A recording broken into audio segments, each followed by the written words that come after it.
Welcome to the Unstoppable Recording Machine Podcast, brought to you by the 2017 URM Summit, a once-in-a-lifetime chance to spend 4 days with the next generation of audio professionals and special guests, including Andrew Wade, Kane Churko, Billy Decker, Fluff, Brian Hood, and many more.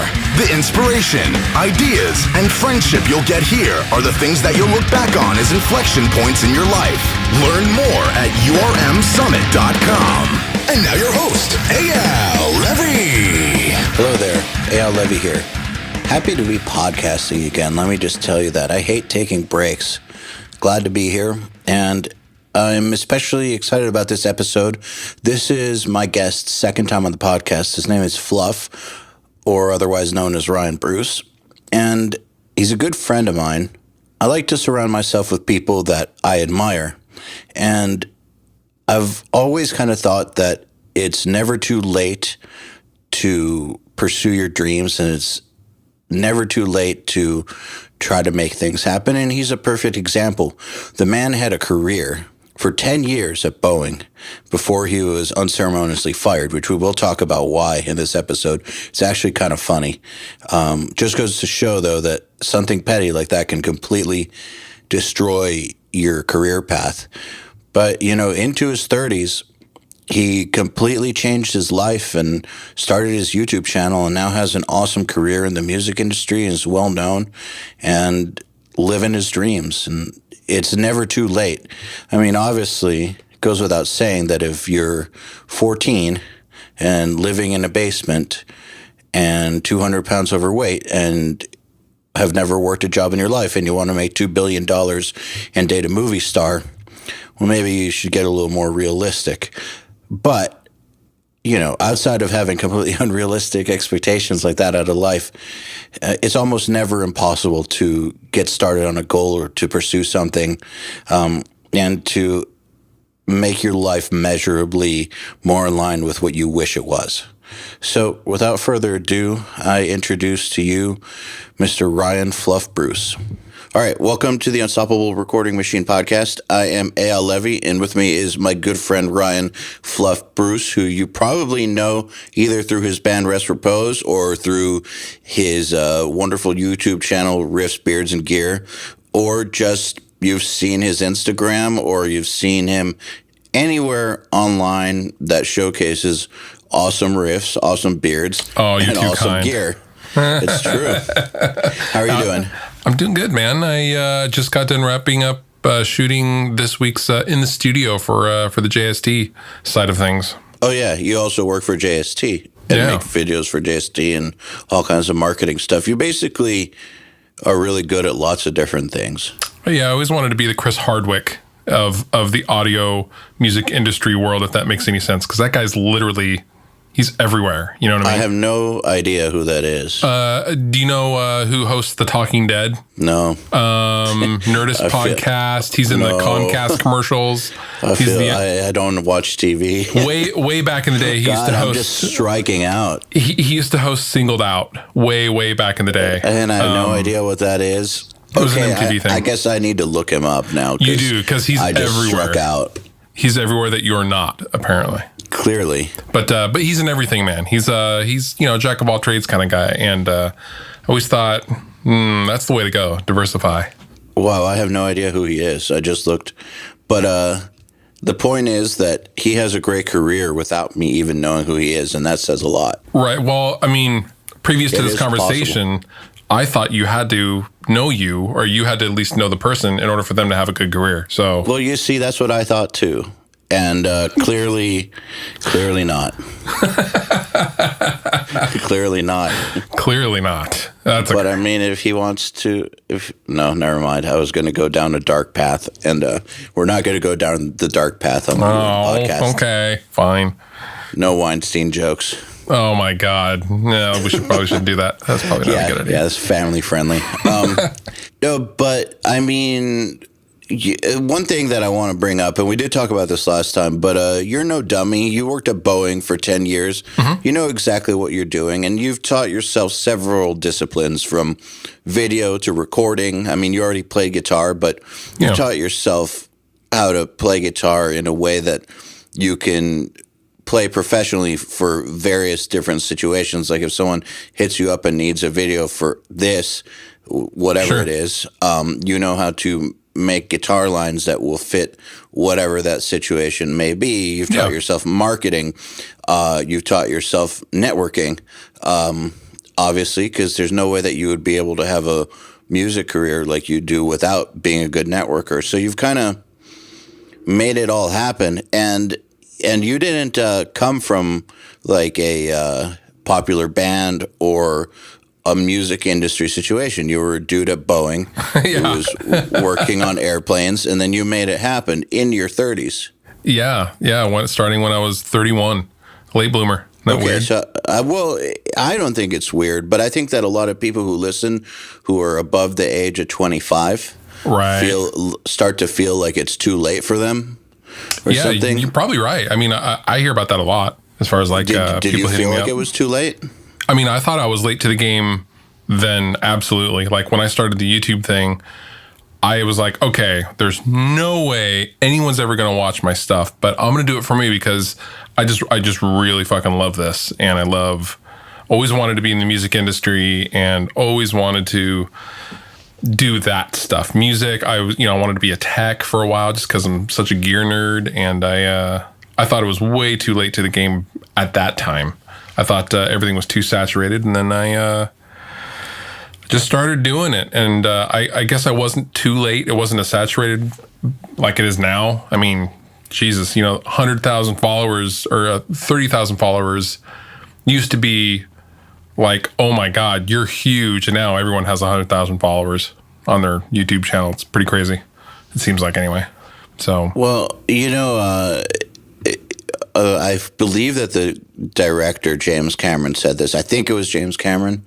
If I'm wrong, I'm wrong. But he said that there's infinite space on the top shelf, meaning that if you're good at something and do a really good job, you don't need to worry about saturation. Oh, that's actually kind of a brilliant saying. I totally agree with it.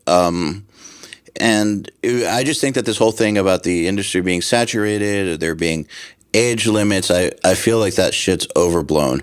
Well, I mean, I used to overblown. My dad, when I first started this thing, I remember distinctly my friends laughed at me, and I actually had one friend in particular who actually did, like, he toured the world like 3 times.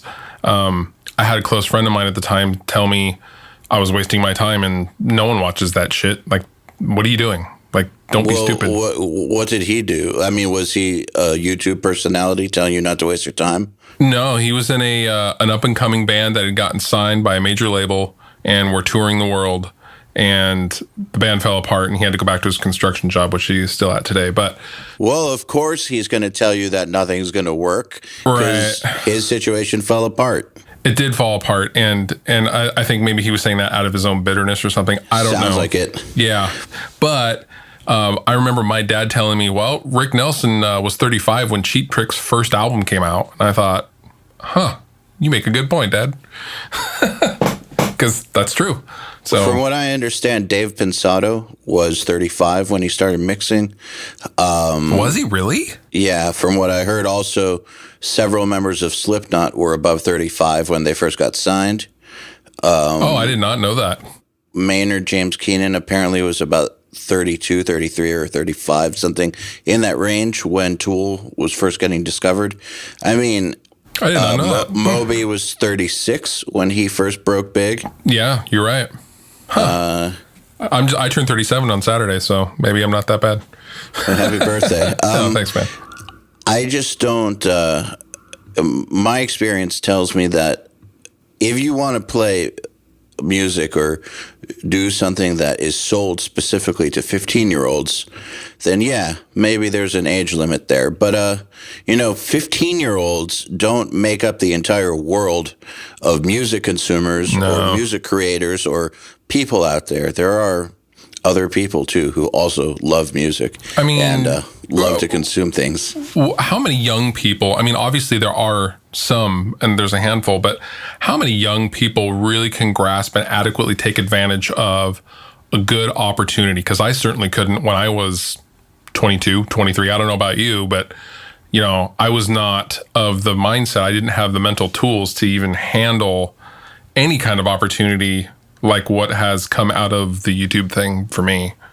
So I'm glad it didn't happen to me then. Like, I'm glad I'm not 23 right now, having all this stuff, because you kind of go nuts. And from my experience anyway, you see your friends just kind of go nuts, or you see like, the Justin Biebers of the world, where it's like, dude, I'd be dead if I had $1 million and I was 25 years old. You know what I mean? Like, I would have died in a horrible sports car accident or something. So, not that I'm Justin Bieber, or not that I have a sports car, but overdose of mainlining, $8,000 champagne laced with designer meth. Shit gets crazy when you have real success. And not that I have real success yet, but, I have come across a lot of really cool opportunities, and I'm glad I am of the age to really genuinely appreciate it and have some perspective on the whole thing. So it's been cool. Well, have you noticed that some dudes who get what you've achieved younger in life can become self-destructive and stupid? Yeah, I think that's just because they're young.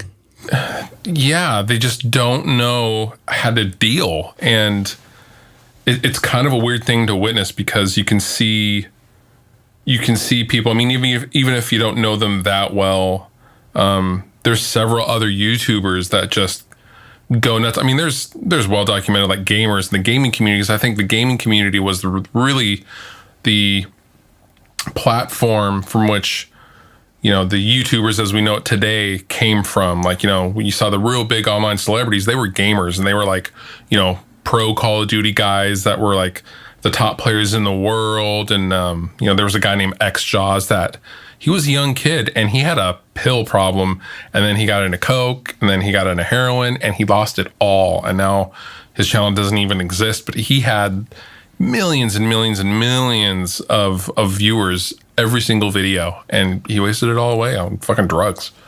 So, his first car was a Mercedes. He bought cash from his YouTube channel. Yeah, man. Another thing that having a little bit more age helps with is understanding the impermanence of all of this. I think that when you're 23, it's much easier to trick yourself into feeling like it's going to last forever. But by the time you're 35, you've had enough ups and downs in your life. You've had enough things fall apart to know, or to really respect it when something's going well. Like, for instance, with URM right now, we are crushing.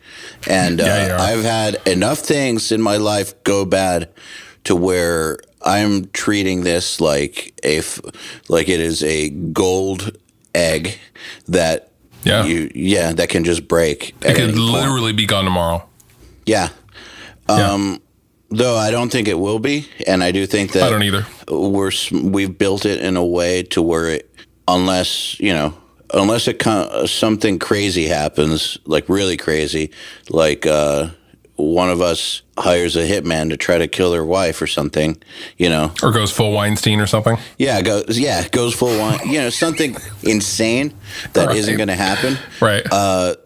We've built it in a way to where it couldn't possibly just disappear overnight. But I mean, I still have that in my mind, because I have seen people's careers disappear overnight. I've had my own career troubles at times where relationships I had are now gone. Like, I've had things fall apart, and you need, and to really, really respect success, you need to experience a little bit of failure, I think. And so when you're young, you just haven't lived long enough to have your dreams crushed a few times.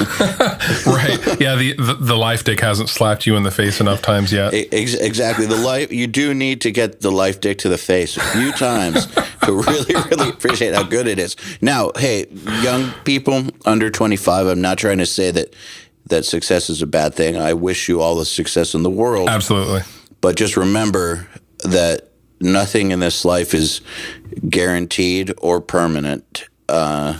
And it can all go away. So yes, I don't know. Just FYI. just throwing it out there. But, I mean, so do you think that your 10 years of Boeing working in the real world helped you appreciate this more? Yeah, I think what it really taught me, like I get asked at family dinners and stuff like that whenever I see my parents or my grandparents or whatever. They always ask me, well, what are you going to do if the YouTube thing ends? And I tell them, well, so what if it ends? Like, I've always used it as a jumping off point, not as the main thing. And the way Boeing is structured with jobs and how teamwork works and just the general structure of the company teaches you to always stay hungry, always be looking to the next thing, or, diversify your skill set, because, your group may be, maybe, I don't know what you call it, not laid off, just, you're like, oh, those positions are now outsourced. So you need to find another job within the company, and we'll get you another job in the company. But if you don't have any other skill sets, then we will lay you off, kind of mentality. Mm-hmm. And I was a fourth generational Boeing guy. And so that kind of mentality, you just kind of grow up with knowing, like, dad could go on strike and lose his job tomorrow. It could happen. But so you always have to be just kind of on your toes about that kind of thing. So I think I took that with me when I left there. Definitely. I think last time I was on the podcast, wasn't it like a few months after that it all happened? Well, the last time you were on the podcast, I believe we recorded it in March or April of 2016. Oh, it was? Okay, cool. Yeah. So I'd struck out on my own for about 6 months at that point. So yeah, you were fairly new. Yeah, I mean, you had already experienced some success, but it was still a relatively newish thing. Yeah, it was. It totally was. I just remember at the time thinking, like, God, I hope this works out. When you guys were like, so how's it going? Like, I don't know. All right. Well, hey, so since it has been about 18 months, yeah, how has it gone? I mean, it's been good. From what I've seen, it's been pretty good. I still have the house. I still have my car. I have lots of guitars and amps still, and things worked out for the better, for sure. Lots of tough times, but to be expected. And yeah, things are good. Things are good. Can't complain. Toured a few times. Let's see. I think at that time, when I was last on the podcast, Rest Repose just put out their EP. We put out a full length since then. We're starting to write for another record. We're going on tour in January, right before NAMM. Talking to a few record labels, and just kind of doing that thing right now towards the end of the year, since it's cold and no one really wants to go tour in the snow or anything like that. I think we're kind of on a longer break, which is fine. But other than that, just doing the YouTube thing and doing the working thing. And I've also seen you in various cities over the past year. Like, we saw each other in DC, Nashville, LA. LA is so fun. Yeah, so you're traveling a lot. So, I mean, the reason I'm bringing this up is just to kind of illustrate that you're really not just doing one thing. And even if your band isn't touring full time, you're still finding ways to travel for work and for what you do. And it really isn't all just YouTube. It's various things. Yeah, and like, it was from YouTube that I got the job at Two Notes Audio Engineering. And then I was working the NAMM booth at Two Notes Audio Engineering, which is where I met Joey. And then me and Joey hung out a few times. And then Joey was like, hey, man, you want a job? And then I went to go and work for Joey, and that's been absolutely life-changing. And yeah, because you get to hang out with me more. I mean, I wasn't going to say it. I didn't want to embarrass you, but... no, I mean, I'll blush, but not be embarrassed. Okay. Well, good thing this isn't on video then. But no, that's been totally life-changing, and all the traveling that you just mentioned. And then as a result of that, it grows and branches out and branches out and branches out. It just keeps getting bigger and bigger and crazier. So it's just pretty cool. So one thing that I think I'm really good at, is spotting opportunity where people may not see it and knowing what to pounce on. Yeah. Like, I'll give you a for instance. A for instance was when I left Audio Hammer at the end of 2014 and left Florida. I told myself I was never going back to Florida again in my life because fuck Florida.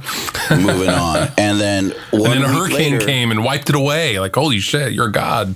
Sorry. If only. If only. Yeah, right. But 1 week later, Andrew Wade made a post that he was building a studio and needed someone.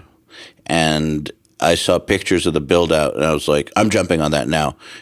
In Orlando, the city I didn't know that. The city that I had sworn I would never go back to. Yeah. It just, my spidey sense went off, and it was like, this is an opportunity not to pass up. I hit him up within 15 minutes of the post going up and was like, I want it. I didn't even know that much about it, but something told me like this is going to be perfect for some reason because I wanted a headquarters for URM. URM didn't even really exist yet in its current form, but I knew that we were going to need a headquarters. I knew that I was going to need some place to put all my gear. Yeah. I knew that Andrew Wade is really good people, and his partner was Jeremy from A Day to Remember. So I knew that it probably wasn't going to go under. And it's just like, where else am I going to get an opportunity like this to get involved in a studio from the ground up where people who are in the industry are running it, so you don't have to deal with bullshit from people who don't understand how things are done. And there's a certain understanding there that I wouldn't be able to have with just anybody. Andrew Wade had done Creative Live, so I know that he was cool with the education thing, which I know some people aren't. Mm-hmm. But I just like all those thoughts happened simultaneously in my head, I guess. Like I didn't have to think about it. I just knew I need to pounce on this now. And I got it. And I paid for it for like a year and didn't even go there. Now it's the URM headquarters. Like people who watch Nail the Mix and some of our fast tracks recognize it. Like we filmed lots of those there. It's a cool joint, yeah. We built a whole little shooting studio, and it's a great thing. I still need to come down and visit. You're about to, and we'll talk about that in a second. Yeah.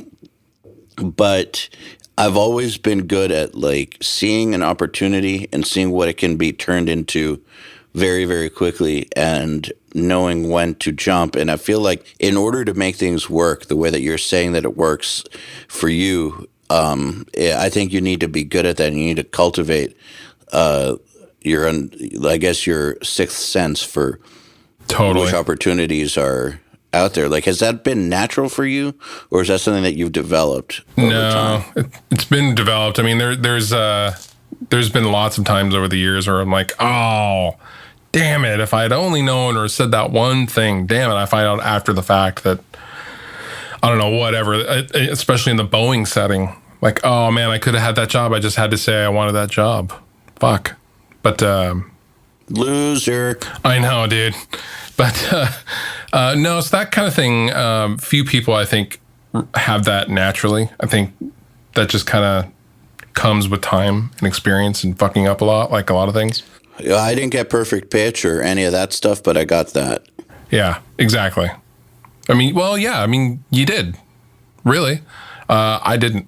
So, yeah, that's okay. Okay, good. I'm glad you didn't, because then we can talk about what it takes to develop it. Because for me, it's always been easy. Like, you know, that the way that some people can just understand pitch and just see it. Like, I've always been able to kind of see the future in a weird way, to where, like, even if it's years in advance, like, I'll know that making a certain move will lead to this and this. So, like, for instance, when I went to Audio Hammer, I knew within 5 years I would be out of there. I didn't know how I knew.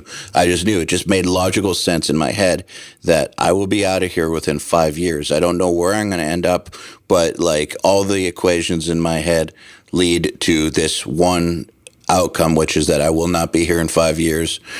And so I've always been really, really good at knowing, like, what to jump on, how long to put in, and when to start thinking of the next move. And it's like, it's weird. I don't even have to really think about it. I just kind of get it the way that, like, some people hear a note and know what it is. So I want to know how you went about developing that. It's really all it is just taking a step back and looking at the bigger picture. And sometimes when, you know, if you stop and think, okay, I know what would be good for me now, but what would be good for me later? Trying to see how things relate to each other. So, for example, I'll use taking the job at with Joey and JST as the artist rep as an example.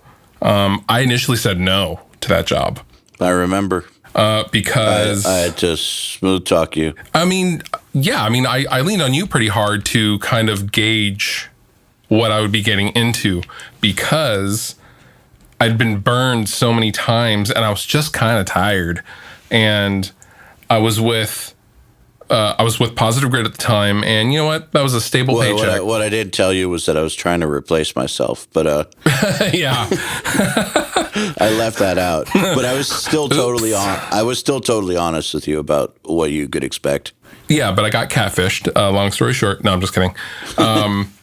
But I didn't want to move. Like, I was like that hassle of like, yeah, I quit. I'm going to go do this thing, and going into the unknown.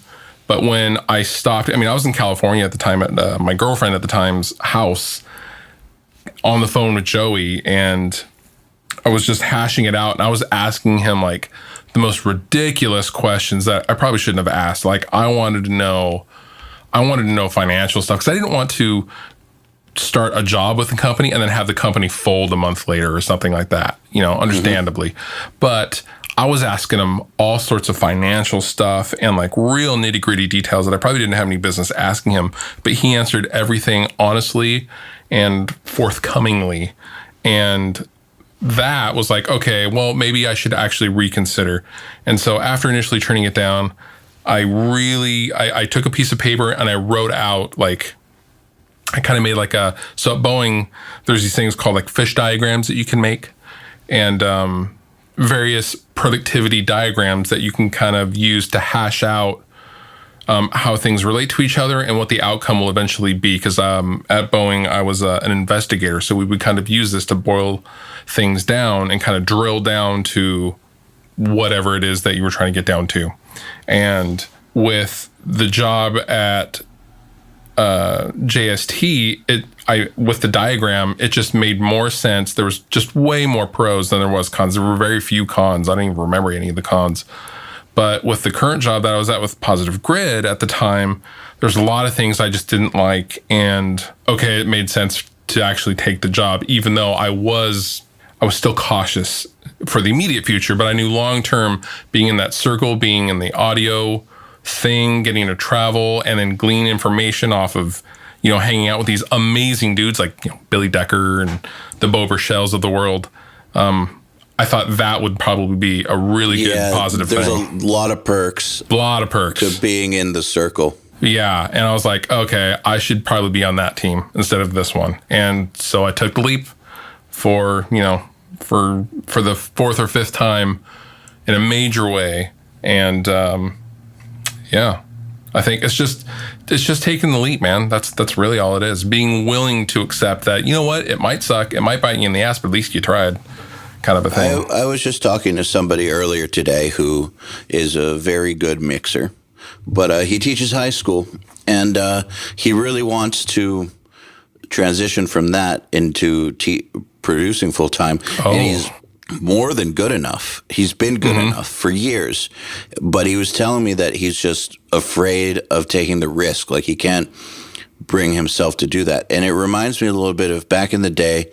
I remember I got Ryan Knight the gig in this band called Arsis, which he then moved on to Black Dahlia Murder from. I know, right? But he had a local band called The Knife Trade that he was in, and like, he didn't want to leave it. Like, he just didn't. Like, and I had to, like, many, many nights of talking to him about how, like, you don't even have to break up your local band, dude. Just, like, go join this band. Like, you're finally going to get the opportunity for people to recognize what an amazing guitar player you are, and then possibly move on to something else eventually. Dude, like, he's so insane. Do it. Yeah, he's great. He's always been great. Yeah. And I'm glad he finally did it. But, like, that wasn't the only time that I was in a situation like that, where I had found a gig for somebody and had to, like, bend their arm behind their back to, like, disappoint their local band and go join a bigger band. Yeah. And so I feel like it's the same thing that I was hearing today with like,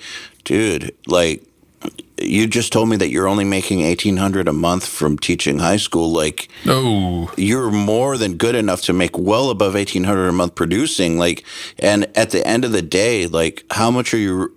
It's not even that big of a risk if that's all you have to give up. Like, it's not going to happen unless you take the risk. Well, you have to take the risk. well, I mean, you have to take it situation by situation, but from what little I know of his situation, if he played his cards right, he could always go back to teaching. That's always going to be there.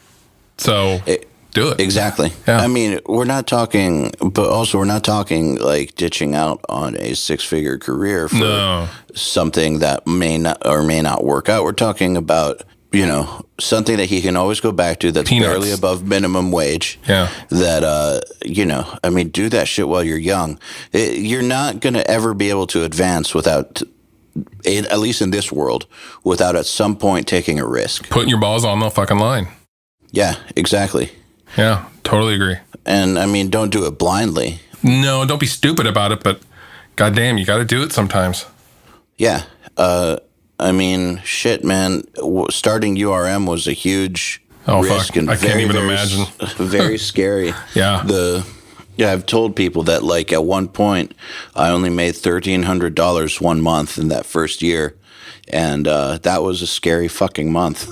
Right. It was so scary.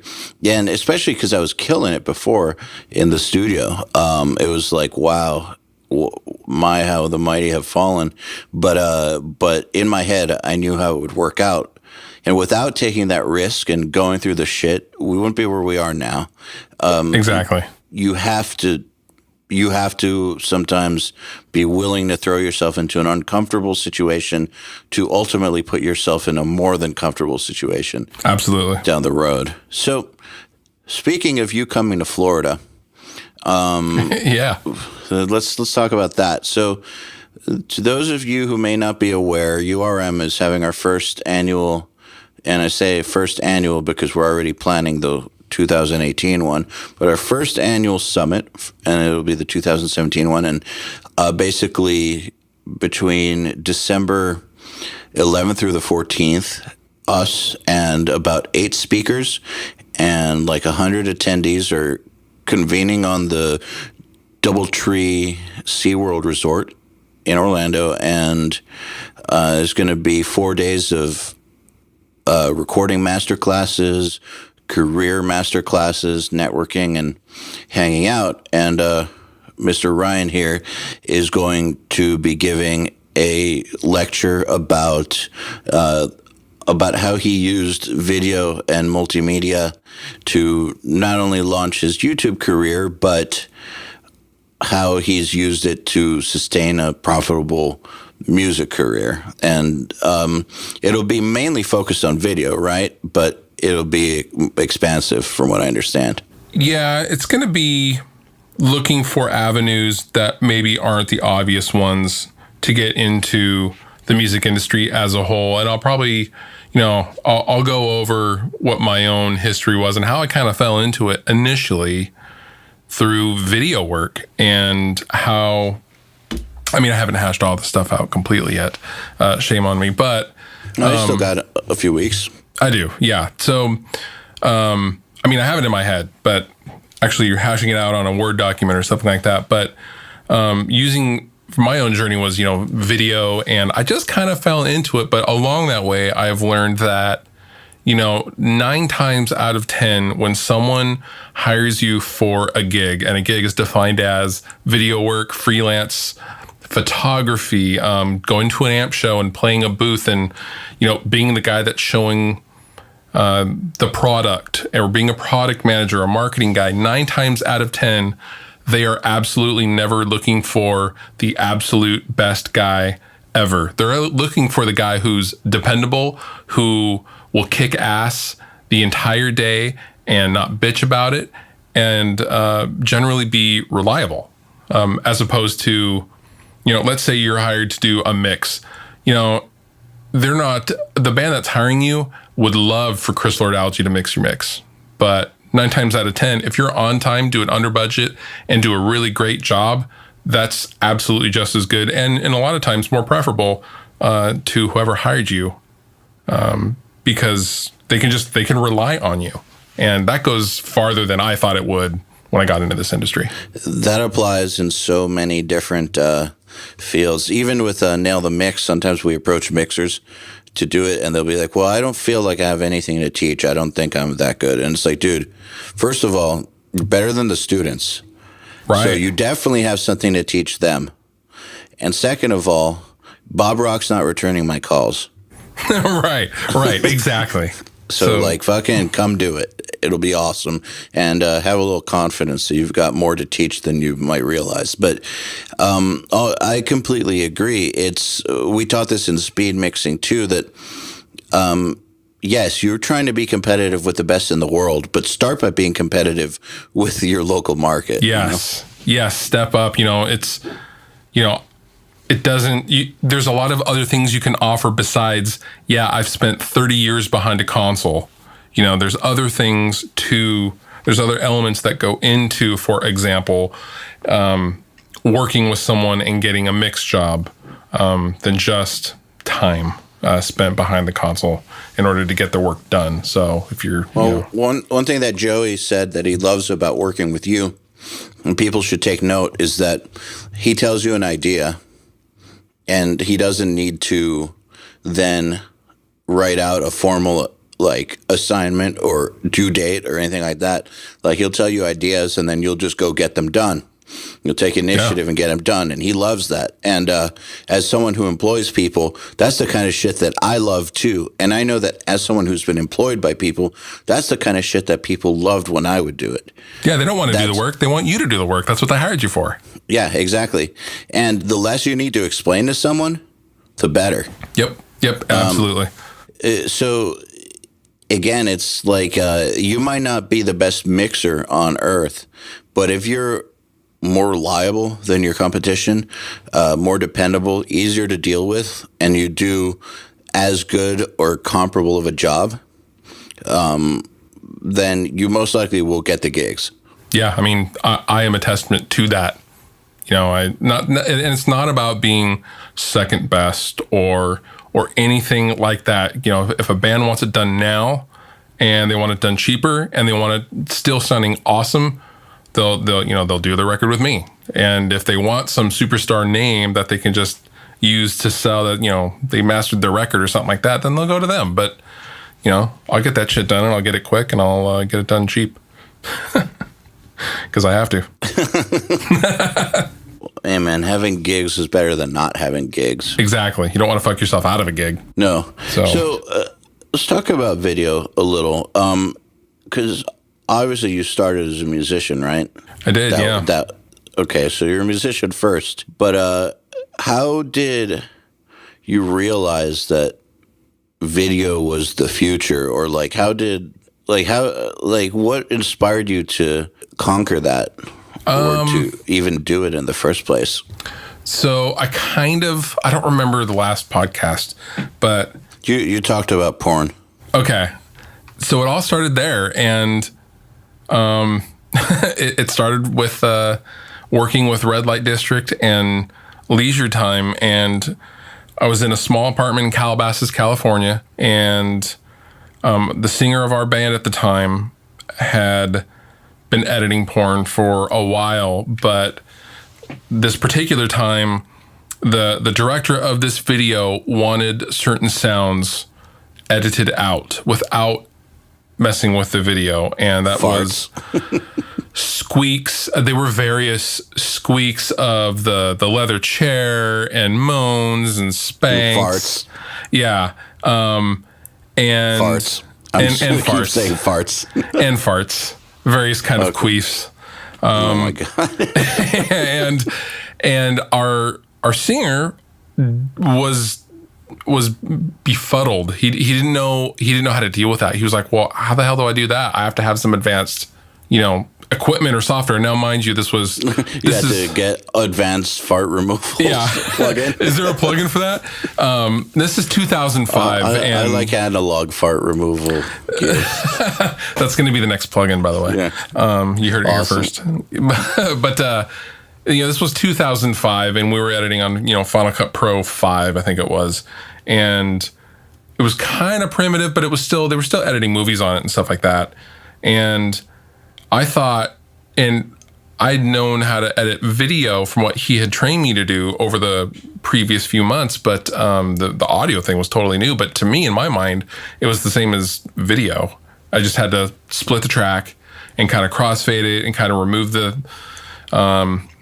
wave and then find some ambience and then blend it in. That was the same ambience as a silent part in another part of the video that we weren't even using. And so I would do that, and it turned out I was pretty damn good at it. And but then a year later, I moved back home, and I didn't touch a video editor or computer or anything audio until I had already gotten married, and my daughter was living with me, and I was at Boeing, and I started doing the YouTube thing, and I thought, I bet things haven't changed all that much. I was really naive about it, although things had changed quite a bit in the 10 years that it had been. And I got Sony Vegas, which is a really shitty video editor. And I just kind of started doing it like that. But when I wanted to go record songs, I thought of the DAW as a video editor. And that's kind of how I've always approached it. It's just a video editor without the video part. It sounds weird, but that's just how I look at it. And sometimes with the video part. And sometimes with the video part. And so, they're so similar in so many ways. One can really translate into the other very, very easily with just a few different tweaks. And actually, I have like my keyboard shortcuts the same in Logic as I do Premiere Pro. So like when I'm switching back and forth and editing stuff, it's all the same to like zoom in the track and slice and all that kind of stuff. So really what you're saying is if someone is proficient enough in a DAW, there's absolutely no excuse for why they can't be proficient in a video editing. No, there's no reason. And that will therefore, make their skill set even better and more valuable, and will make them more valuable to any potential clients that maybe want to record a song and also want to make a video to go along with it. Well, boom, now you have a guy that can do both those things. So that's saving them money and getting you the gig at the same time. And I mean, say that even if you don't want to make music videos, say that all you do is help the band film the recording process and help them make promotional videos. Yes. If you can include that as part of your recording service, absolutely, you have just given the band a huge value add. Huge bang for the buck. A lot of value added, and that just equals more money for you. And then they're going to tell their friends, and then they'll tell their friends, and it just snowballs because you can do two things instead of one.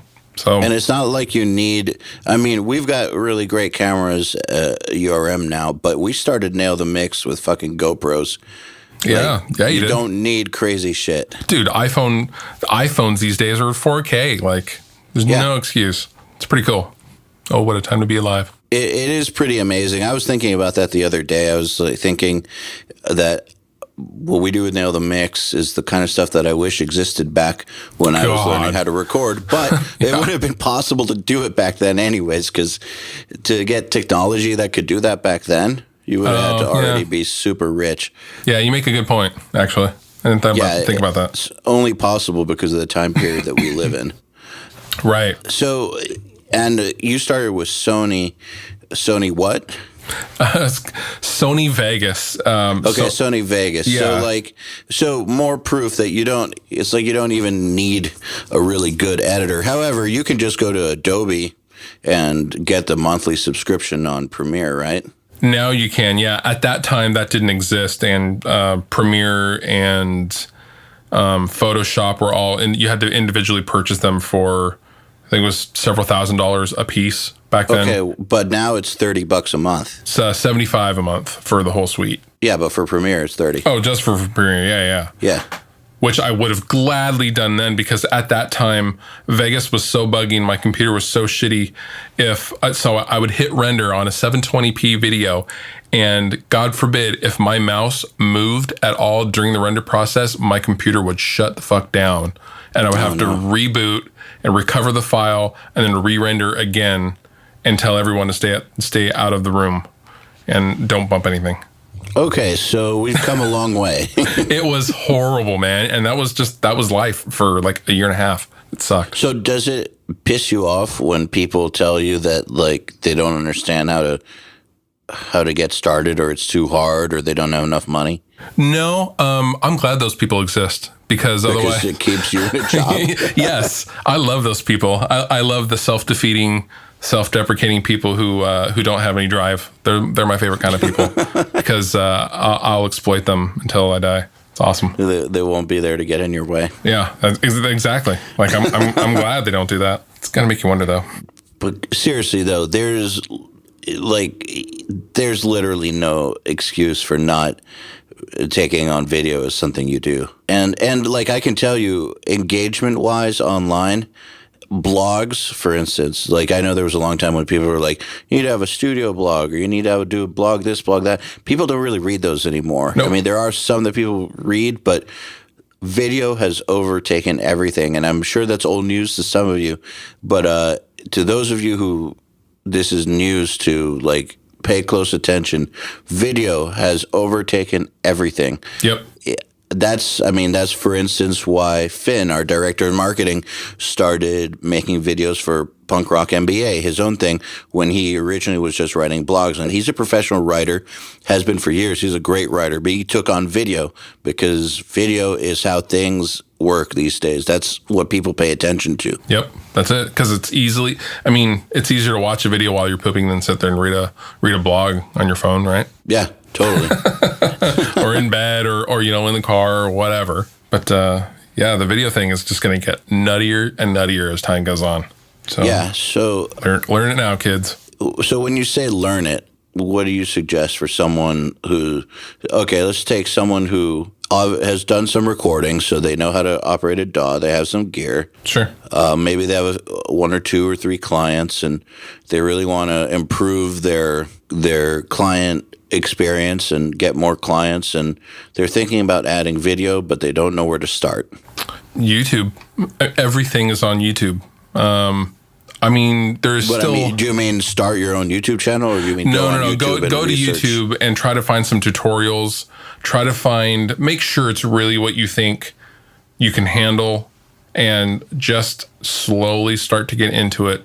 There's more now on YouTube than when I started, because I certainly needed a refresher after almost a decade away from it. And at that time, there was only classes that you had to sign up for on Lydia.com, but there wasn't a ton of stuff on YouTube as I remember it when I was trying to find it then, 2010-ish.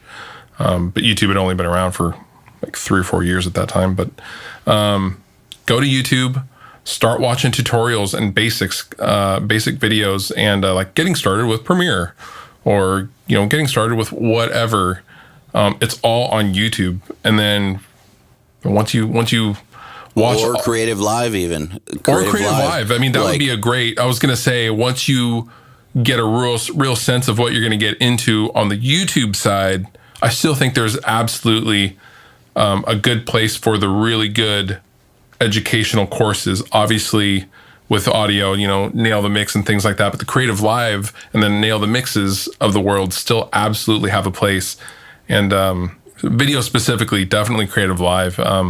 God, I wish there was something like that back then when I started out. Well, I know they do these fast start classes where like they cover most cameras and all the different software. Really? Like, yeah. Wow. So most cameras, you can just take a 4-hour class and it'll teach you everything you need to know to be able to operate it and like get some results. Like you can take a fast start class on Premiere or whatever. Wow. I mean, you have to pay money for it, but I mean, so exactly, like the information is out there. But so you think? Let me see here. Let me see if they have an iPhone camera fast start. That would be amazing if they did. I mean, how could they not? I don't know. Let's see here. I'm looking at their fast starts. Camera guides and tutorials. The photography starter kit for beginners, $49. Canon EOS 5D Mark IV fast start, $49.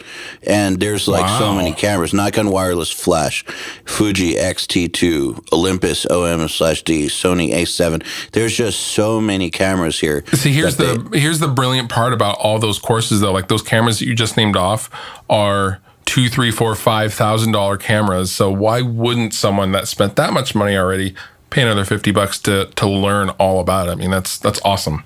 But these aren't. But I don't think they only have super nice. Oh no, I know that. But I'm just saying, like, that makes a lot of sense. If you were someone looking to get into it, absolutely, that's money or it's value added to pay $50 to just learn the ins and outs. But check this out. They have one for Panasonic Lumix GX7. That's $160 camera. Yeah. Still, like, yeah. So I started out with my YouTube channel using a refurbished $50. Do you remember those flip cameras? Yeah, of course. I used to have 3 of those. And they have no flip out viewer. So what I would have to do with all my early videos is I would have to set it up, and just in case the angle was good, I would film the video. I would stop it. I would look at the angle. I would get it down off to whatever setup I had. I would get it down, play it back.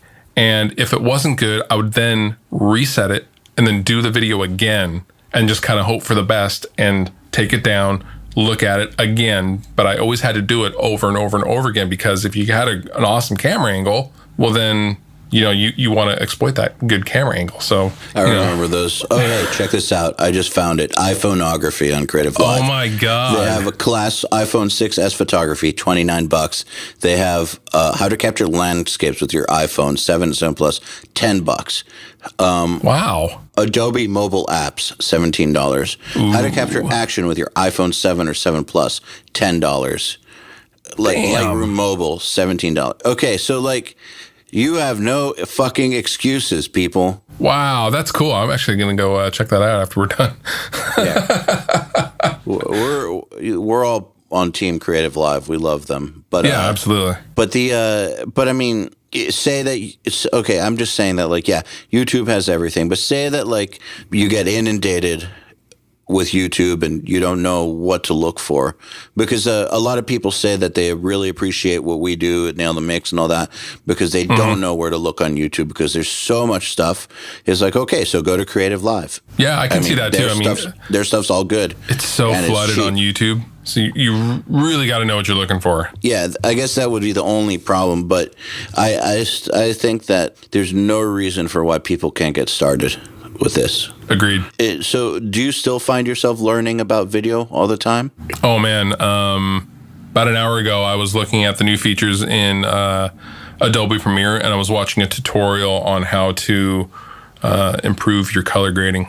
So, yes, I'm always watching stuff. You have to always want to up your game, because if you don't, the next guy will surpass you. Someone else is going to come drink your milkshake. Dude, that is so fucking true. I was not a shredder.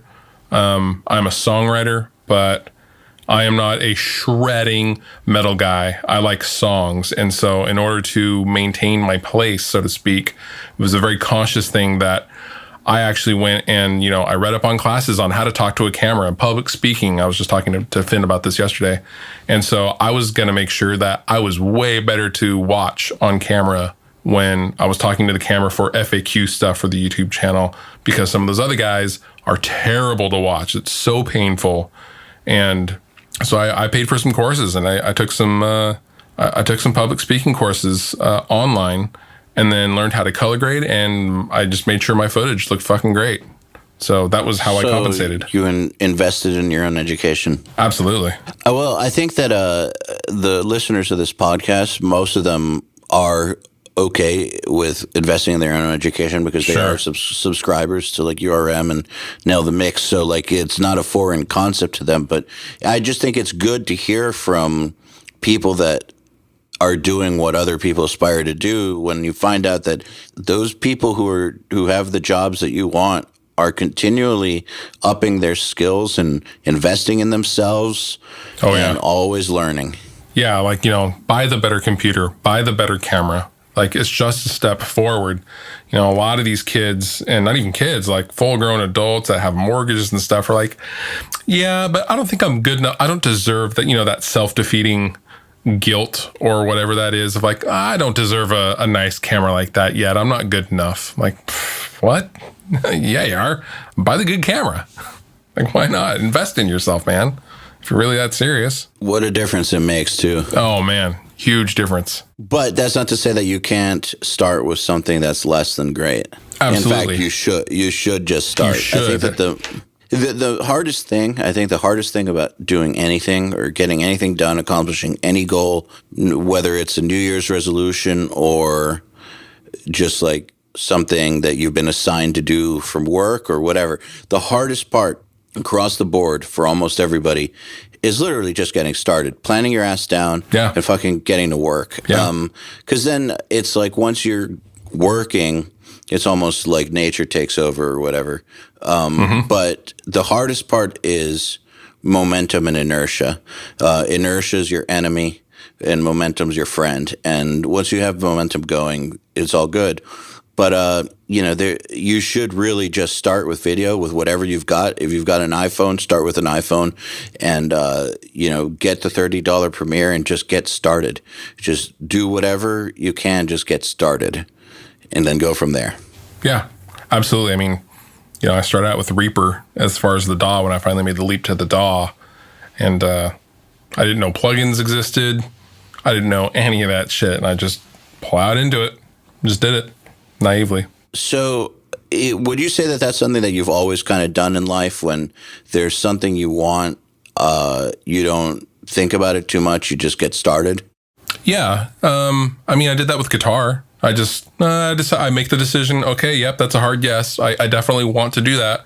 All right, well, and it's just accepting that you're gonna fucking suck for a while. But if you get over that, like, eventually you will improve. I mean, that's, we're humans, that we're going to get better at it. So, whether you pick up a flute, piano, start, I don't know if you want to be a lawyer, a doctor, like all that stuff is all the exact same thing. If you're going to suck at the start, and if you put the time in, you will get better and you will get there to where you want to be. But I think now this, society teaches us today, is teaching the kids today that, like, it's this now instant gratification kind of mentality that's really prevailing. Instant access, with the cell phones, how they are these days and stuff like that. Not to sound like an old man, but people don't want to put the work into, like, there's that, what's that fucking app I'm so bored with playing guitar, or like pushing my fingers down on the strings is too hard.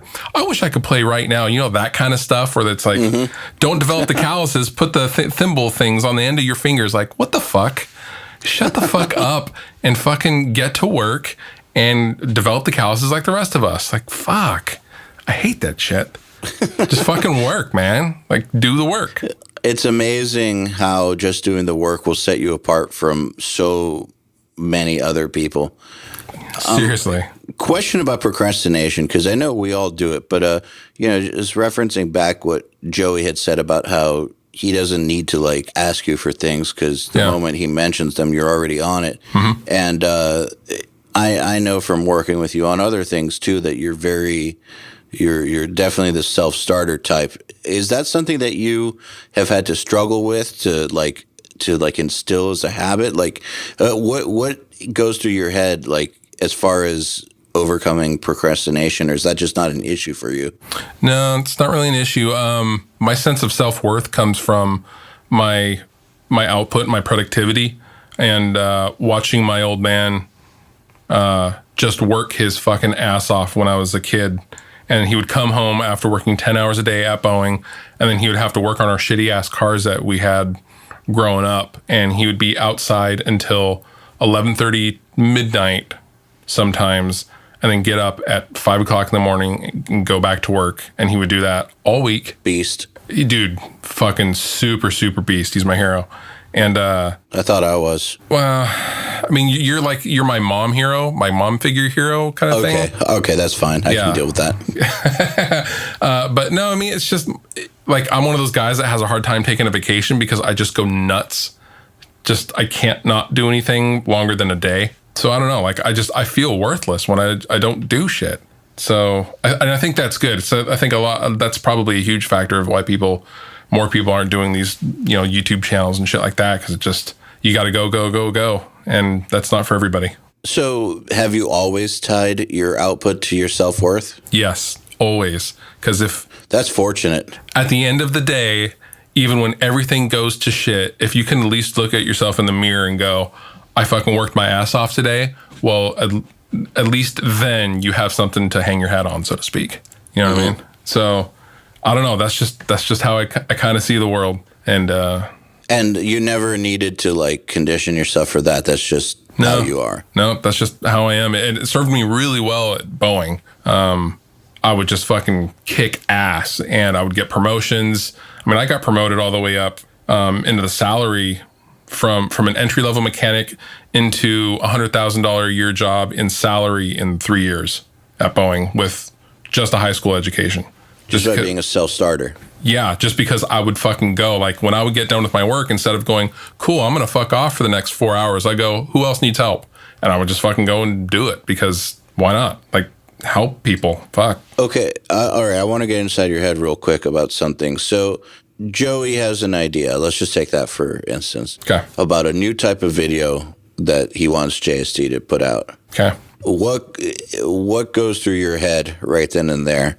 Like, and then like between then and when you actually get to work, what goes through your head? Of what would I want to see? What would be cool? Like, oh man, that's fucking cool. Because the amazing thing about working with Joey is he really lets me kind of be creative in the space that he builds. So he's like, okay, here's the parameters, but within those parameters, go nuts. Like, go nuts, man. You do you. And I think that really lends itself to just me being able to still feel creative, although I'm getting work done. So that makes it really easy. Like, I'm going to fucking think of a rad video idea to convey, a marketing plan for this new plugin for bus glue or something like that. Like, oh man, wouldn't it be funny if I went and filmed something with, Jared Dines and did this? And he's like, yep, go do that. Just do it. And so that, I don't know, it's a factor of fun, productivity, and getting work done. It's like all rolled up in one. What do you tell yourself to get that momentum going to where you just get on it right away? I don't know, man. I think a lot of it has to do specifically with Joey, because he just kind of, I don't know. Joey's a great boss in that he just, you can trust his vision, but he will also listen to your input. And so when you feel listened to and when you feel validated in that, makes you want to work harder, I guess. And so it makes it really easy to just fucking go and get it and just go and fucking kill it. And do you find that if you leave too much time between the idea and the action, that sometimes kills the idea a little bit? Because I find that. Yeah, it will let you, but at the same time, it will give you some perspective. Again, that you may not have had if you just jumped right into it. So yeah, it can kill the idea if you don't strike while the iron's hot, so to speak. So time is critical when you're, trying to accomplish something. But you can't say that all that's bad. I'm sure there's stuff that you've done where you're like, man, I'm glad that I let that simmer a little bit. Well, I'm glad that we didn't put out speed mixing when we first shot it, because I wasn't happy with it, and I made us completely redo it from scratch. I remember that. Yeah. And I'm sure that they hated me a little bit for that, but I know they love me now.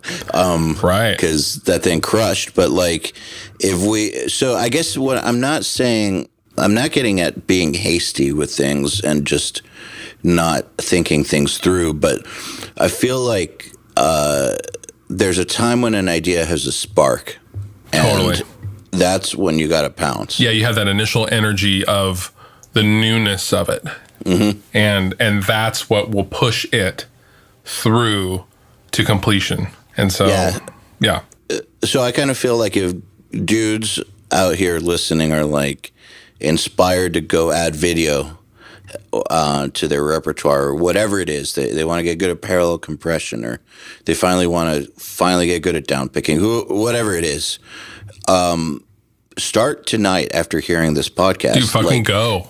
Yeah, just do anything. Like, it doesn't have to be a completion of the entire mission, but like at least do one thing putting you towards that goal. I always find that like, even if you don't get it all done, if you at least do one thing that takes it out of just fantasy and into reality, that right there sometimes is enough to give you that momentum you need. Yeah, for me, also like specifically with the video thing, I think it is so fucking cool that, movies like Deadpool or I don't know if you've seen Mindhunter on Netflix. Seen them both. Which I just got done with Mindhunter, but both those are edited completely 100% in the box with Adobe Premiere. Nice. So, and that right there, like knowing that kind of stuff just makes me want to go fucking edit a video, because like, holy shit, pros are using this shit. Even, obviously it's pro software, but the big boys are using this shit. That just makes me want to go and fucking do it myself. I don't know. That's awesome. I love that shit. Well, I mean, the whole, if they can do it, I can too. So Yeah, fuck yeah. Applies. Yeah. You can do anything, kids. Well, it's funny. Like, I kind of believe that and I kind of don't. But yeah, it's somewhere in between. Yeah, it's somewhere in between. You can do anything and you can do nothing. So it's you can do some things. I mean, not to get political, but I mean, look who our president is. You can absolutely do anything you want, kids. That is kind of, love him or hate him, that is kind of true. Right. That's exactly what I mean. Yeah. Well, I mean, I also know plenty of people who have, quote unquote, made it in the arts who aren't the most talented. But, dude, right? They just had the drive. Right. I mean, if anyone wants to follow this kind of thought outside of this, I highly recommend listening to some spoken word stuff from Henry Rollins, because like he was recently on the Joe Rogan podcast. I'm a big Joe Rogan Experience fan, and he was saying like, people are always asking him how he's so successful. Like, he's done movies, he's done books, he's done TV shows, he's done stand-up. And he's just like, I will never, ever be the best at anything, but I'm tenacious. I don't know when to fucking quit. And I'll just keep going, and I will work my absolute hardest to do it. I was like, man, that is fucking brilliant. And he also makes a point of letting people know that he's keenly aware of his mortality.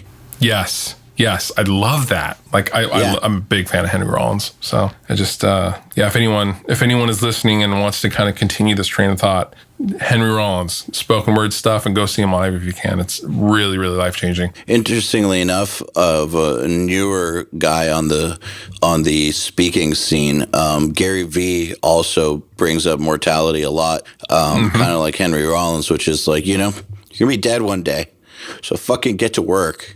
Seriously. Yeah. Yeah. That is like, what are you happen. waiting for? Yeah. No one's, you're waiting for a royal invitation. Right. Like, take that fucking iPhone and shoot a goddamn video. Yeah. Just fucking do it. Be proud of it. So we've got some questions here from our audience for you. Okay. They were excited that you were coming on. Oh, they're so sweet. Yeah, they love you. They love you. Here's one from Rodney. Okay. Hi, Rodney. He's a URM admin. Yeah, what's up, brother? If anyone wants to know what Rodney looks like, watch the Seos and Nail the Mix. He was sitting right next to me the whole time, nervous, but I still love him. He was nervous. So it's because Seos's his favorite band. Yeah. So dreams can come true. So Here goes. I currently work for a speaker company that handles marine audio. Our YouTube social media presence is very lacking, in my opinion, compared to what I've been exposed to with URM and your channel. What advice would you give me? I want to help them better this part of the company without stepping on the toes of the individual in charge of the media department. I had a great conversation with the head of media and was asked to write some music for our demo videos, product videos. So I feel this is my opportunity, but I want to take that a step farther and basically guarantee me a step in that department. Can I say one thing before you jump in? Yeah, absolutely. Get the song done they asked for first. I was, yes.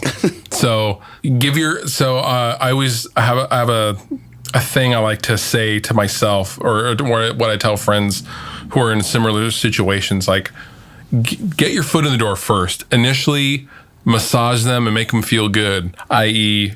do whatever it is that you've already committed to do. Get the song done. It sounds a little situation specific in Rodney's case because, obviously, like he just said in the question, he doesn't call the shots for what gets put out, and that is not in his control. The best he can do is have a conversation about it with the guy who does have the say so. But that's kind of a tough one. There's only so much he can do with taking the social presence in the step in the right direction, because he can't tell the social guy how to do his job, obviously. So I would say there was a lot he can do in the current situation, although he needs to use that song as a stepping off point. Yes. to then start building a repertoire and trust, because success equals validity.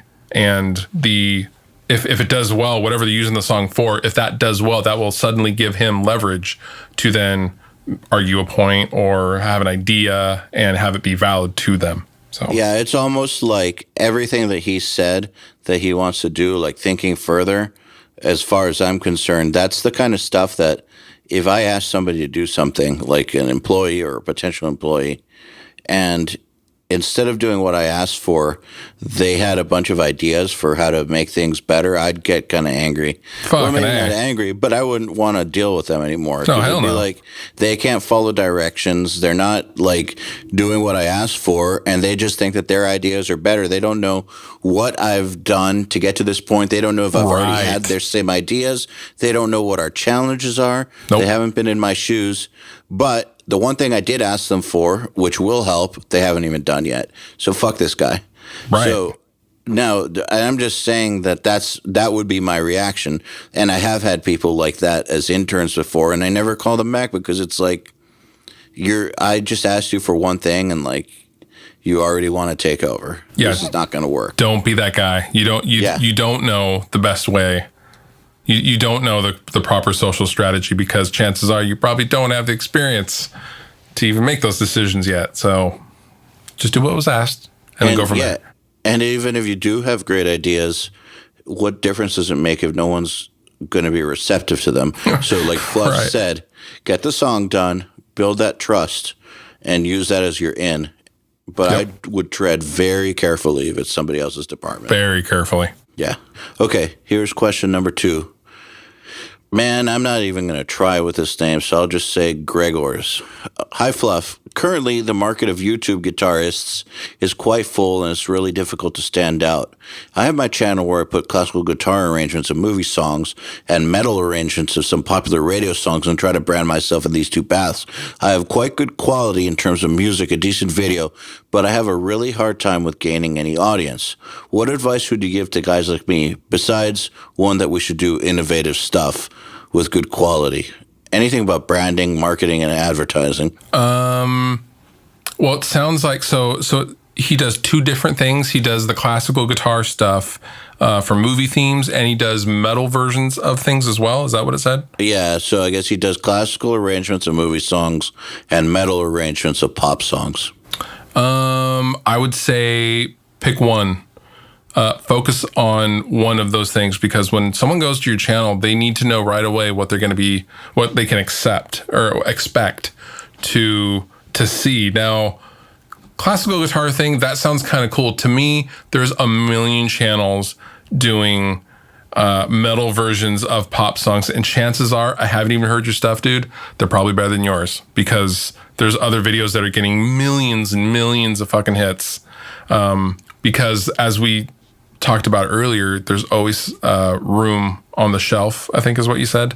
The top shelf has infinite space. So if your shit was like really, truly mind-blowing, you'd be getting millions of views and not even asking us that question. Perfect example is this month on Nail the Mix, Carson Slovak and Grant McFarland are the guest mixers. They did August Burns Red, but what little known fact about them is that they have a Star Wars band called Galactic Empire, which that's them. That's them. Yeah. Holy shit. Yeah, dude. That's their fucking awesome. Yeah, that's their joke band. I'm a big fan. Yeah, they're really good. They are. Their metal versions of those movie themes are fucking good. Fuck, they're so good. And there you go. Probably the best one I've ever heard. Like, they really do play those John Williams tunes really, really well. Dude. And they do the musical justice. And yes. So you take that on top of the fact that their outfits are fucking awesome and the video quality is great. Well, boom, you have a success story. So spot on. But that's the top shelf right there. Yes, if you did something on that level, there's room for you up there. Absolutely, but it needs to be on that level. So the other thing I would say is speed of output, and what I mean by that is my buddy Leo, who has a YouTube channel called Frog Leap Studios. He has exploded in the last year, and it all began with a mega fucking hyper viral metal version of Adele's Hello. And he came out with that right after the song hit radio. I mean, he was so fast on his feet with that metal version before anybody else. That fucking video got 8 million views the first fucking week it was out. Like, it went mega viral. And now he has, I think he just hit 2 million views or 2 million subs on his YouTube channel. And a year ago, he had like 70,000 subs. I mean, he's gone mega, mega, mega hyper viral, and he's the sweetest guy, but being fast. So if there's a huge song on the radio, if the new Maroon 5 single just came out today, you better have a fucking video out tomorrow. Like, period. I mean, much like the way that South Park about including current events. Dude, that's so crucial because, again, you have that initial idea and you have that initial momentum that can propel you. But if you're waiting a month or two to cover that pop song that's on its way out on radio, no one's going to care. No, and the thing with Galactic Empire, their first release came right as the new Star Wars was being released. Right. After there hadn't been Star Episode Wars 7. movies. Right. Yeah, it was right at the same time, on purpose, obviously. Yeah, it was right when the trailer hit, wasn't it? Yeah, that's not a coincidence. I think it was right when the movie came out, or 2 weeks or something. God, that was so good. In December of that year. I would love to ask them about the costumes and shit. Like, oh man, those are so spot on. Well, we're doing a Q&A with them. Oh, cool. Okay. On the 10th. I will. I'll come hang out.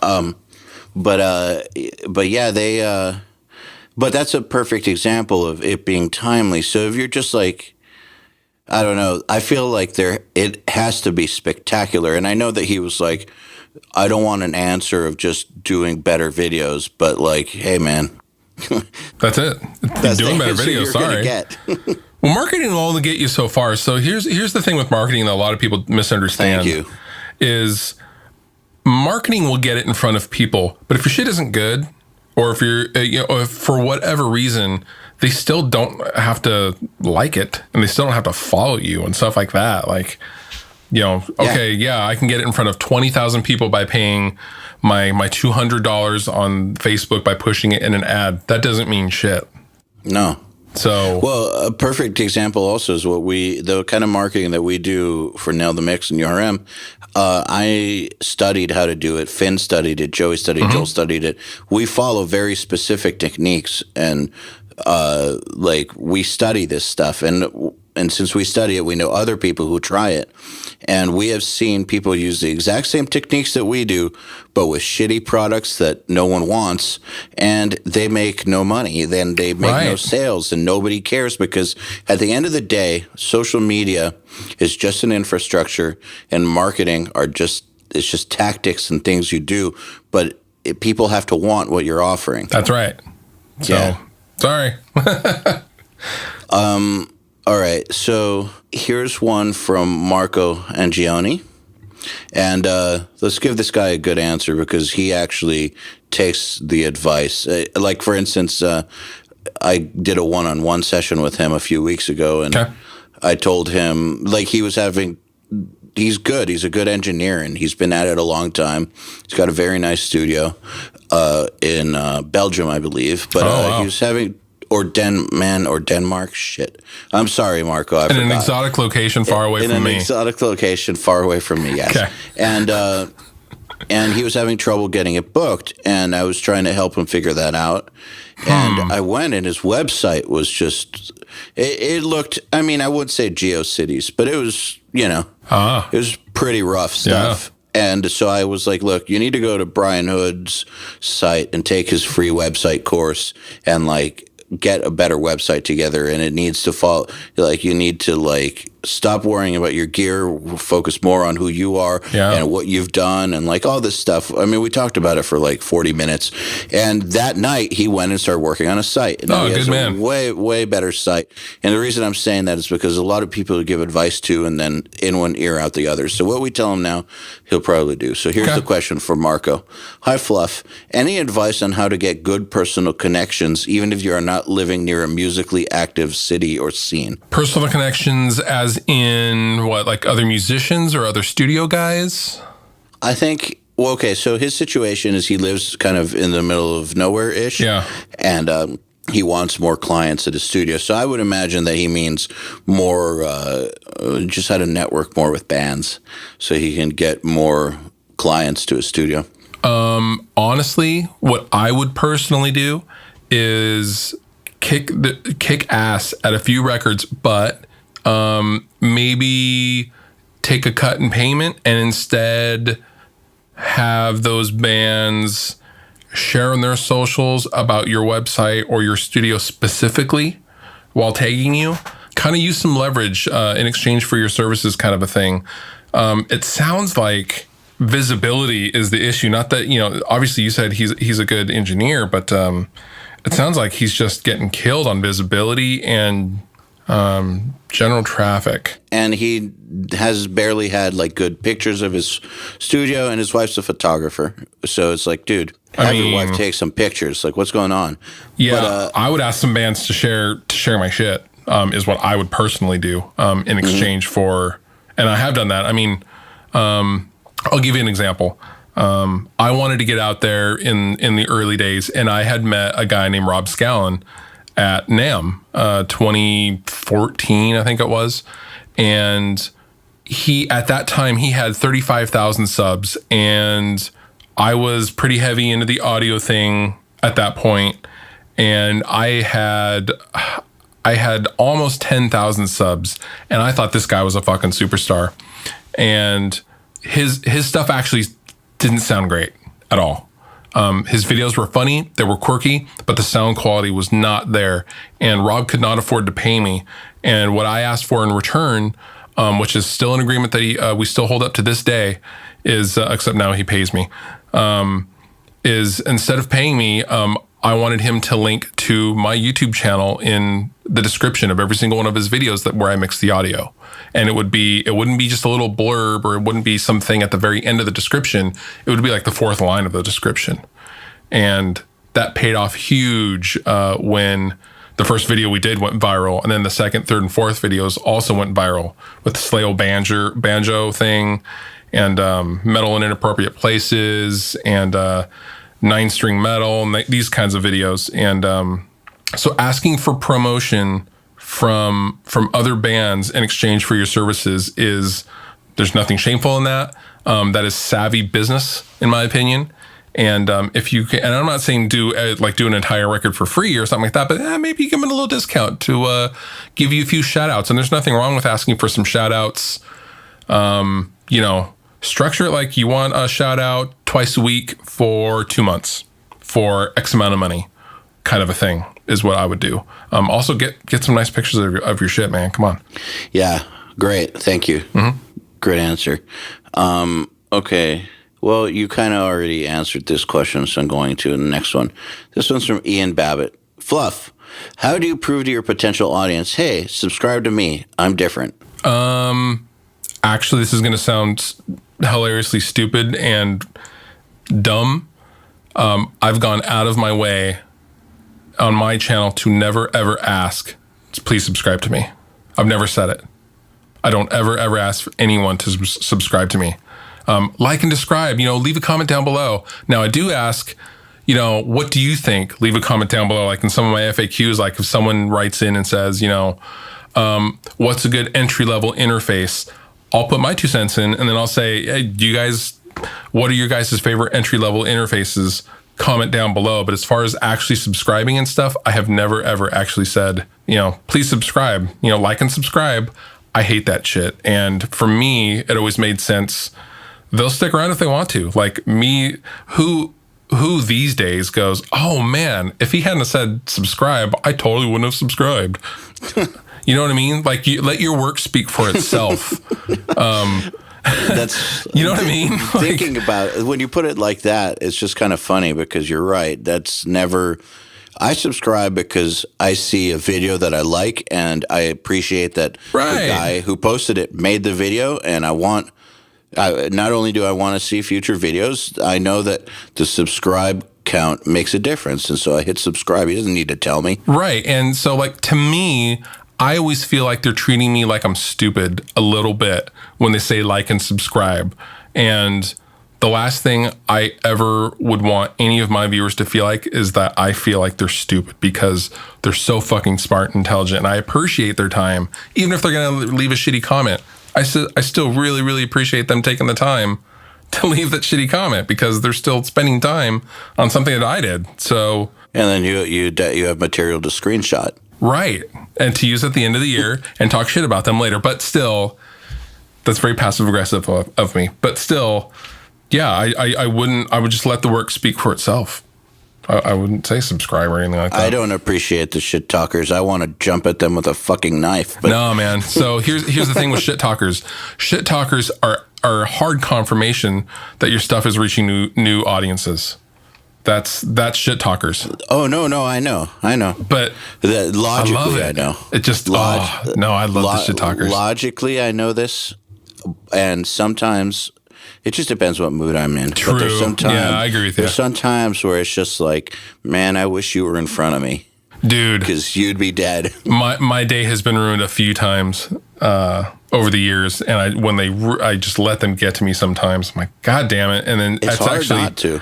Dude, you know who actually talks me down is Joey. Joey is fucking amazing. I've had to talk him down a few times too. We talk each other down. Dude, he's great for that though. Like, he's just like, man, they're still coming to your channel and commenting on your shit, dude. And I'm like, God damn it, you're fucking right. It's true. It's so true. Well, I've noticed that like the people who are best at calming me down are those who have been in a similar situation. Just that the same way that I'm good at calming them down when they get it and they get mad, because we've all experienced it. So we all know that sometimes someone makes that comment and it's just like, God, I wish he was laying down in the street and I had my car and I could turn him into fucking ground beef. Yeah. But really, all it takes is like me telling Finn or Joey or something, and they're like, "It's a good sign." But I always tell them that too. Yeah, when they get mad. Right, so, right. Yeah, we help each other, man. We help each other. All right, here's one from Austin Stewart. When trying to create a YouTube series, how do you find an engaging way to talk to what feels like no one, i.e. making it seem like the audience is directly there with you? Is there a script? Is it an acting thing or a personality thing? So it's a combination of several things. First, like I kind of touched on earlier, public speaking. So, and what I mean by public speaking is eliminating ums and uhs and things you kind of naturally want to do. Yeah, the filler. You naturally will put in filler while you talk, when in actuality, it's just best to be silent for a second while you formulate and think of a sentence. That's first. Second, you just said but sometimes you can say it on purpose and it's fine. You're wrong. Just kidding. But not if you go, it's, and the turning point for me there was one time I showed up to Thanksgiving and my grandmother had a tally of the amount of times I said in my newest video at that time. And it was something like 47 times in the span of 3 minutes I had said And I didn't even know my grandmother knew I had a YouTube channel, right? Did you take a shot every time? No, but she put grandma's drinking game, jailhouse style. She put a scribble mark, a little line on this piece of paper that was full of lines of like you've been counting years in prison or something. And so I said She was like, once you become aware of it. Yeah, she said, "Honey, you're great. I love what you're doing, but you really got to learn how to speak to the camera. And I thought, oh my God, she's right. Fuck you, Grandma. I'm 16. Right? I do what I want. Fuck you, Grandma. I'm 32 years old. I'm a man. But and so the second part of that, to talking to nobody, is you have to overcompensate. And the reason why you have to overcompensate is because you're reading. Normally, when you talk to somebody, and this is all part of public speaking stuff and info. When you are speaking, you're reading and feeding off of body language. And when you don't have that, you have to enunciate, and your body language has to be twofold, because when someone goes back and watches it, they're obviously not having, they're on the receiving end of that. So they're not getting any body language from you in turn, in real time, in reaction to what they're watching. So when you are talking to the camera, first, it's weird. It's just weird at first. And you just have to get used to staring at the camera and not the side viewer, not the flip out viewer. Don't look just off to the side of the camera. Look into the camera, and you have to exaggerate everything. Your body movements, your hand movements, the way you talk, your volume, you're talking volume. But when you play it back, when you're just watching it in bed or whatever, it seems relatively normal because you're not there in person talking to me. So I think that's the thing that you kind of got to be aware of. When people meet me in real life, they're like, oh, wow, you're pretty calm. I was expecting like Mr. Slapsticky first question guy. But that's not how people are in real life, because that's very taxing and it's very draining to talk to people like that. So it's rough. Yeah, that's how you do it. One thing that me and Joey always say is, if you don't feel like a complete idiot when you're done shooting the video, you probably weren't expressive enough. Dude, that's so true. That's so accurate. That's so accurate. I know. It's for introverts like myself. Learning to speak on camera is a tough thing. It still is tough. Like, it goes against every fiber of my being. Yeah. So that's how I gauge it now, is how ridiculous do I feel? Then I'm doing a good job. Yeah, exactly. Okay, here's one from Runar Magnuson, another URM admin. Thank you, Runar. We love you. So, hello, Mr. Flufferington. I've been thinking about making some YouTube videos that show various things I've done to improve my DAW workflow over the years. They're very specific to my workflow, but I hope the videos can give people new ideas about how to approach their DAWs and what they can do with them. My concerns, though, is that I may be a bit narrow and not general enough. I guess my question is, should I only go for the few things that I find interesting, or should I try to find a way to also go into related general subjects that might not interest me as much in order to reach a wider audience? I would say both. So when I first started my channel, I was strictly doing things that interested only me. They were just for me, for my own interests.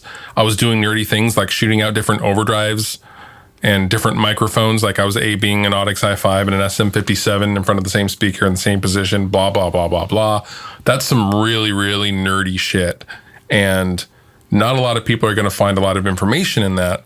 However, once you put out your really specific stuff that you're really passionate about, definitely do expand and maybe build on that a little bit and have maybe a part 2 or, whatever. I don't know the specific content relating to workflow improvement, but maybe have a follow-up and have that be more general. So then you can have, you can kind of have your cake and eat it too, as far as the content. So you're just getting a lot of coverage. So you're also covering the really, really specific stuff and then kind of the more general stuff that maybe the more casual user would still find valuable.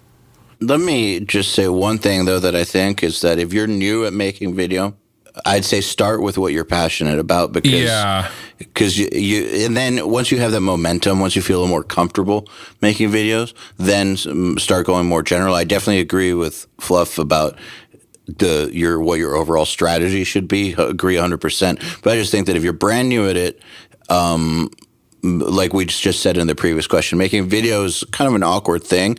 So why not get comfortable with it, doing stuff that you actually really care about? Yeah. And then once you're comfortable, expand. And people react and feed off of things that you are passionate about yourself.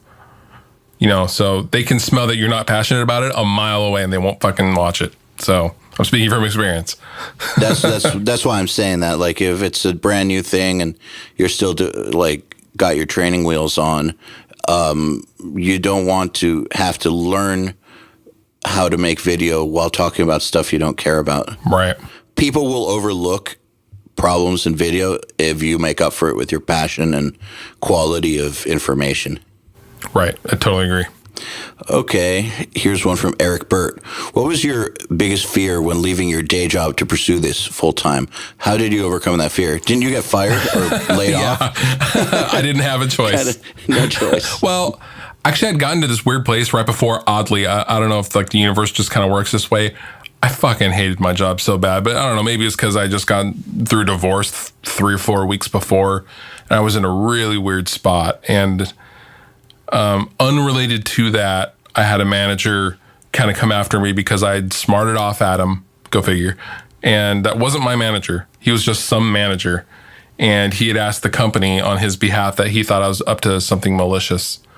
Because I had malicious. Well, I was in charge of a lot of stuff, and I had security clearances and stuff. So he could request a full, thorough investigation of me.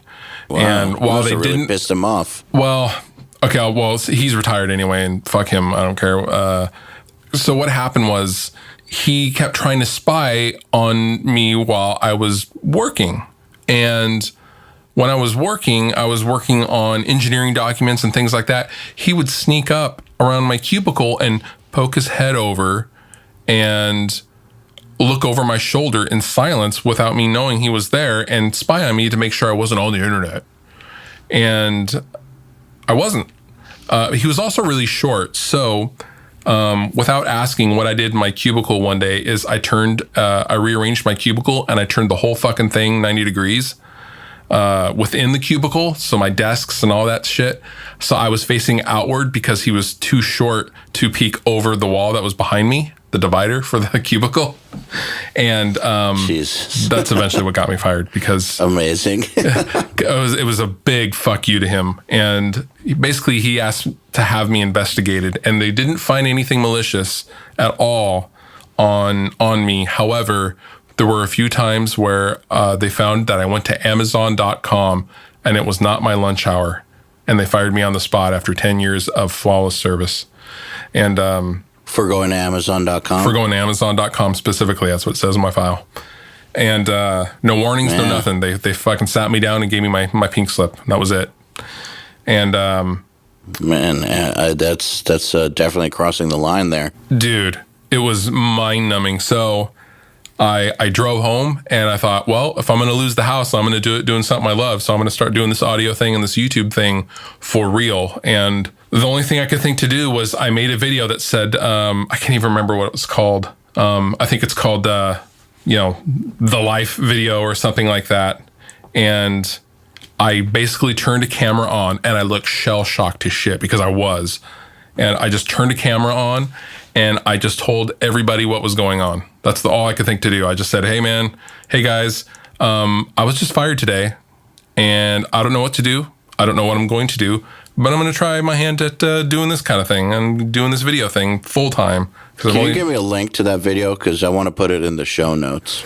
Yeah, I'll get you a link. I made a follow-up like a year later because everyone kept asking how I was doing. But as a result of me doing that video, I had several companies reach out and offer me a job in the industry.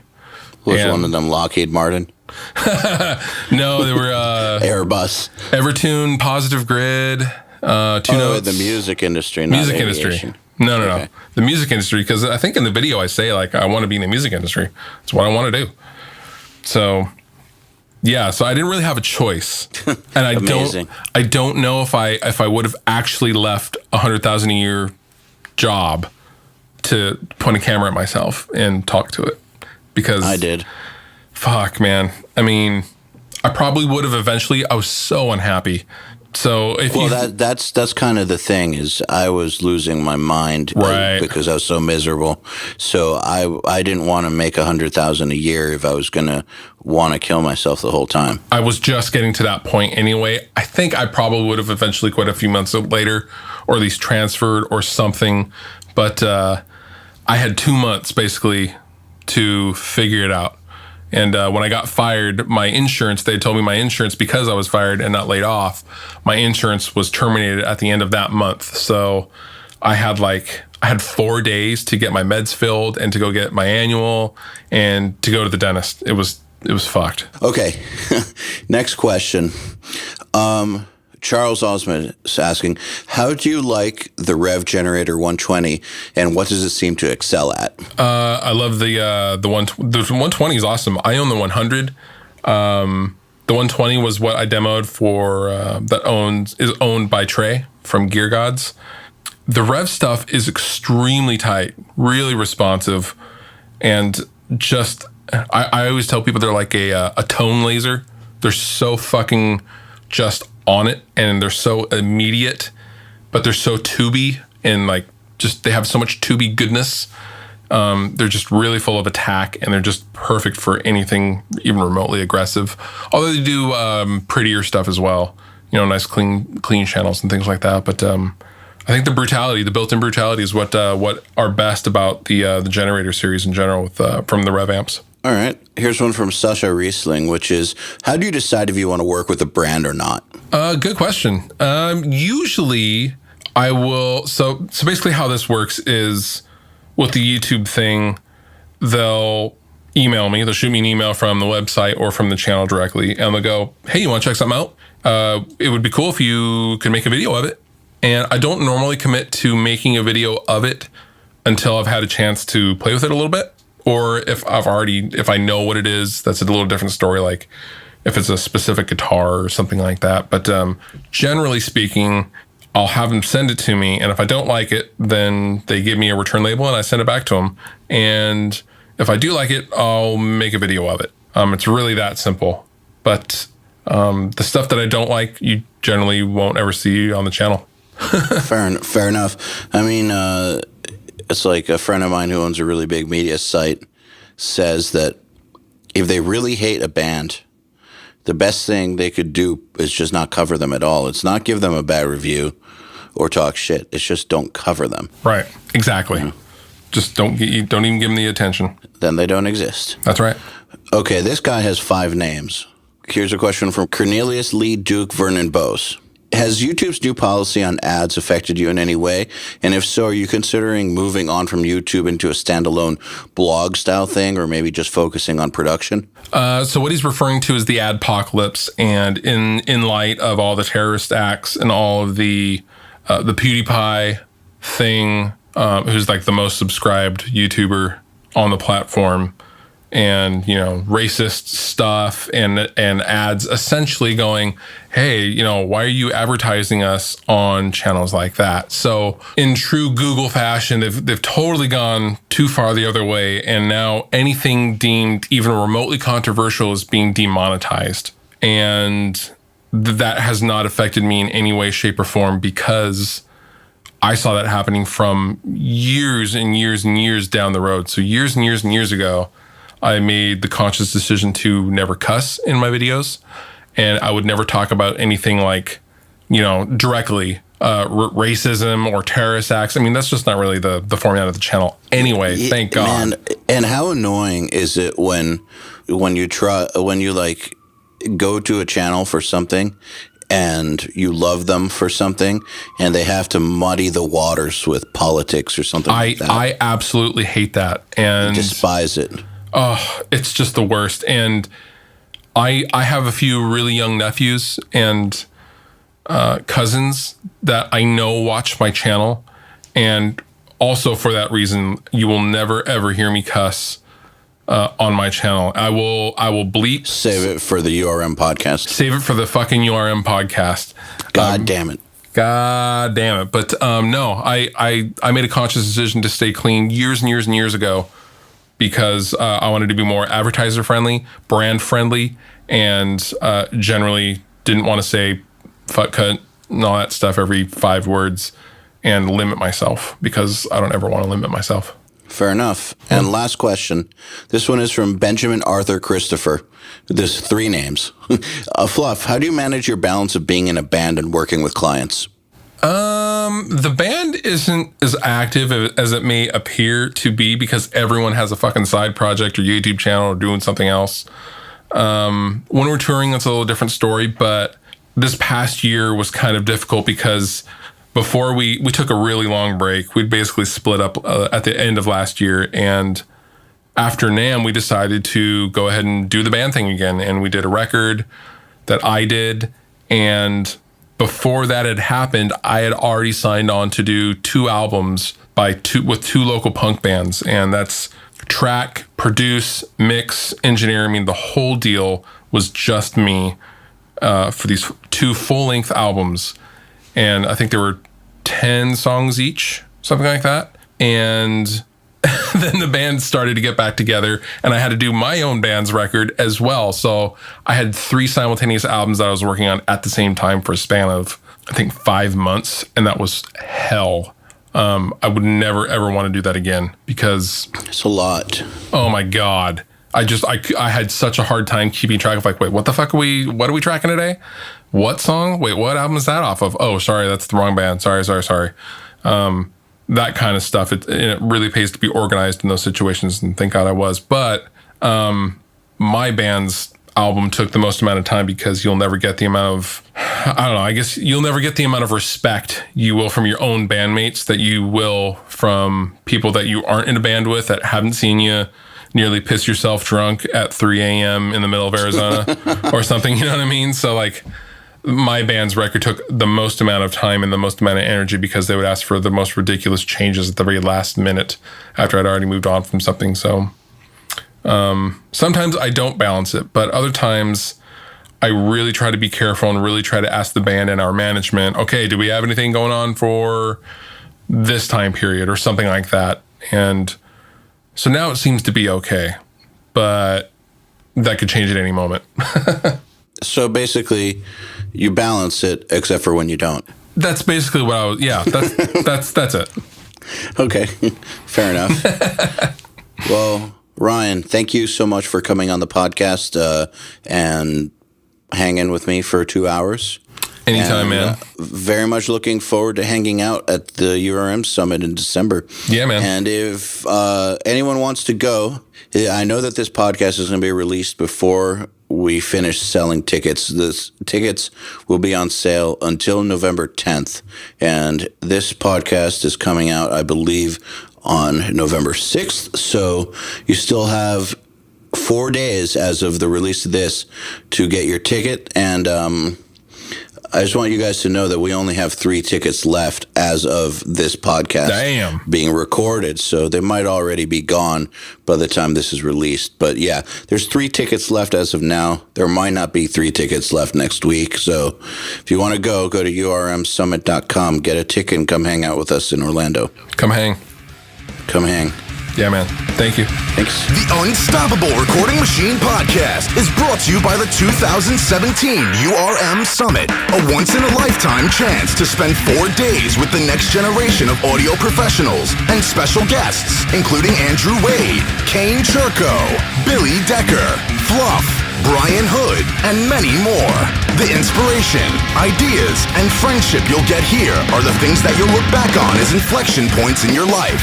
Learn more at urmsummit.com. To get in touch with the URM podcast, visit urm.com/podcast and subscribe today.